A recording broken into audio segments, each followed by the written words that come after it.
Le parc de la Ciudadela est aujourd'hui le plus célèbre parc de Barcelone. Mais son histoire commence par une tragédie. En 1714, après plus d'un an de siège, Barcelone tombe aux mains du roi d'Espagne, Philippe V, à la fin de la guerre de succession d'Espagne. Pour empêcher toute nouvelle révolte des Catalans, le roi ordonne la construction d'une immense forteresse militaire appelée la Ciudadella. Plus de 1200 maisons du quartier de la Ribera sont détruites et des milliers d'habitants sont expulsés pour laisser place à cette forteresse destinée non à la protection, non pas pour protéger la ville, mais pour la surveiller. Pendant plus de 150 ans, la Ciudadelle reste un symbole de domination militaire. En 1869, après la Révolution espagnole, le général Jean Prim remet les terrains de la Ciudadelle à la ville de Barcelone. La forteresse est progressivement démolie et la municipalité décide de transformer cet endroit en un immense parc public. L'architecte Joseph Fontseré remporte le concours d'aménagement en 1871. Le parc devient le premier grand parc public conçu spécialement pour Barcelone. Quelques années plus tard, Barcelone prépare un événement qui va changer son image dans le monde. L'exposition universelle de 1888. Le parc devient le cœur de cette exposition internationale. L'une des œuvres les plus célèbres est la cascade monumentale, une immense fontaine inaugurée en 1881. Joseph Fontseré en dirige la conception, avec la participation d'un jeune étudiant en architecture qui deviendra mondialement célèbre, Antoni Gaudí. La cascade est inspirée de la fontaine de Trevi de Rome et représente la puissance de la nature avec des chevaux, des dragons, des griffons et la déesse Aurore dominant l'ensemble. Le Parlement de Catalogne, installé dans l'ancien arsenal militaire, le château des Trois Dragons, l'Umbracle, l'Hivernacle, ainsi que les zoos de Barcelone. En vous promenant dans le parc, vous découvrirez de nombreuses œuvres d'art. La première est la Desconsole, qui signifie le désespoir, réalisée par le sculpteur Joseph Gimona en 1907. Elle représente une femme assise, la tête baissée, le visage caché dans ses bras. Cette œuvre symbolise la souffrance, la tristesse, les épreuves de la vie. Elle est considérée comme l'un des plus grands chefs d'œuvre de la structure catalane. Près du Parlement de Catalogne, on trouve aussi le monument aux volontaires catalans. Il rend hommage aux milieux qui sont partis combattre aux côtés de la France pendant la Première Guerre mondiale. Bien vrai que le gouvernement espagnol soit resté neutre, ces volontaires ont choisi de défendre leur idole. La sculpture représente un jeune homme levant son épée vers le ciel, symbole du courage, de la liberté et du sacrifice. On découvre ensuite la statue équestre du général Jean Prim. C'est grâce à lui que les terrains de l'ancienne cathédrale, de l'ancienne citadelle ont été rendus à la ville de Barcelone en 1869. Sans cette décision historique, ce parc n'existerait probablement pas aujourd'hui. Les enfants adorent aussi le mammouth, une immense sculpture en pierre. À l'origine, un projet prévoyait de représenter plusieurs animaux préhistoriques dans le parc, mais seul le mammouth fut finalement réalisé. Il est aujourd'hui l'une des sculptures les plus photographiées du parc. La cascade monumentale est elle-même un véritable ensemble de sculptures. On y admire la déesse Vénus, le quadrige de l'aurore au sommet, des chevaux, des griffons, des dragons, des anges et de nombreuses figures inspirées de la mythologie grecque. Ces monuments représentent la force de la nature, la beauté et le renouveau. Le parc de la Ciudadella compte également de nombreux autres bustes et monuments dédiés à des écrivains, artistes, scientifiques et personnalités qui ont marqué l'histoire de la Catalogne. C'est un véritable musée à ciel ouvert.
Unspoken truths that we just can't hide. Velvet dreams in a midnight haze, caught in the rhythm of a bold embrace. Lux and endless, this electric maze. We move like whispers in a golden blaze.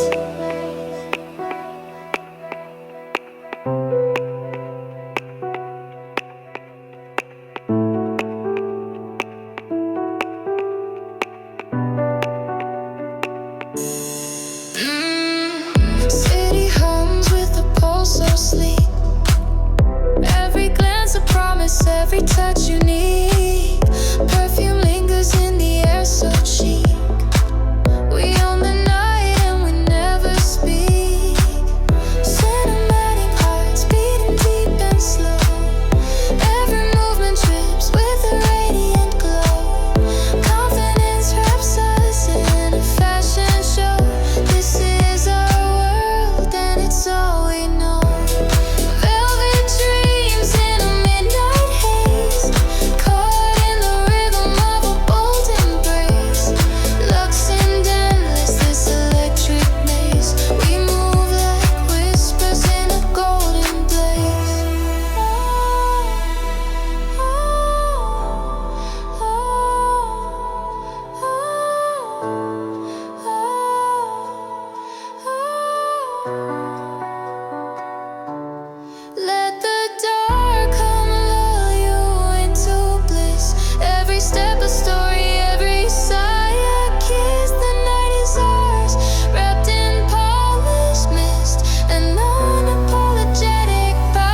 En sortant du parc, on arrive devant l'un des monuments les plus photographiés de Barcelone. Il s'agit de l'Arc de Triomphe.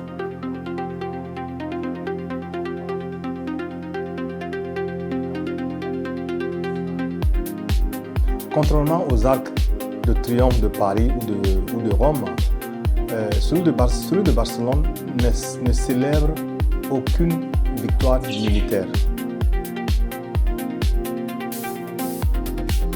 Il a été construit en 1888 par l'architecte Joseph Vilaseca de Casanova pour servir de porte d'entrée officielle de l'exposition universelle de 1888. Tous les visiteurs venant du monde entier passaient sous cet arc avant d'entrer dans le parc de la Ciudadela.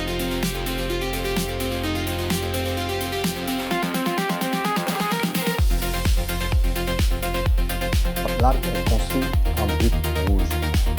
Les sculptures racontent un message de paix. Une façade représente Barcelone accueillant les nations du monde.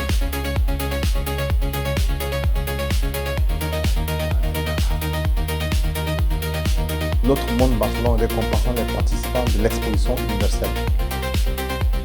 Les côtés symbolisent l'agriculture, l'industrie, le commerce et les arts.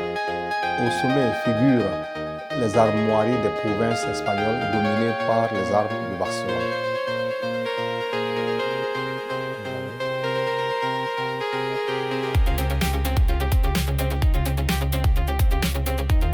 L'Arc de Triomphe représente donc l'ouverture de Barcelone vers le monde, le progrès